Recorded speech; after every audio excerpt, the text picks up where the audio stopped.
पुण्याहून पुलसकडे जाणाऱ्या एसटीच्या पुढील चाकाखाली एक दुचाकीस्वार अडकला होता. यामुळे काही अंतरावर बस ही दुचाकीस्वारासोबत डांबर घासत गेली. त्यामुळे स्पार्किंग झाल्याने या आगीत एसटी सोबत दुचाकीस्वार जळून खाक झाला. ही धक्कादायक घटना बुधवारी सायंकाळी 5:30 वाजता भुईंज तालुका वाई येथे घडली. पुण्याहून पुलसकडे एसटी निघाली होती. एसटीमध्ये प्रवासी खचाखच भरले होते.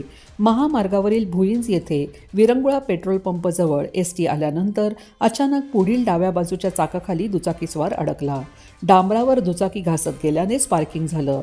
त्यामुळे दुचाकीला आग लागली. एसटीच्या चाकाखाली दुचाकीस्वार अडकला होता, त्यालाही बाहेर निघता आलं नाही. एसटीलाही आग लागल्याचे समजताच एसटी चालकाने प्रवाशांना तातडीने खाली उतरण्यास सांगितलं. घाई गडबडीत प्रवाशांच्या बॅगा सामान एसटीतच राहिलं. प्रवाशांनी खिडकीतून दरवाजातून उड्या मारून आपला जीव वाचवला. सर्व प्रवासी व एसटी चालक खाली उतरले व अग्निशमन दलाला याची माहिती दिली.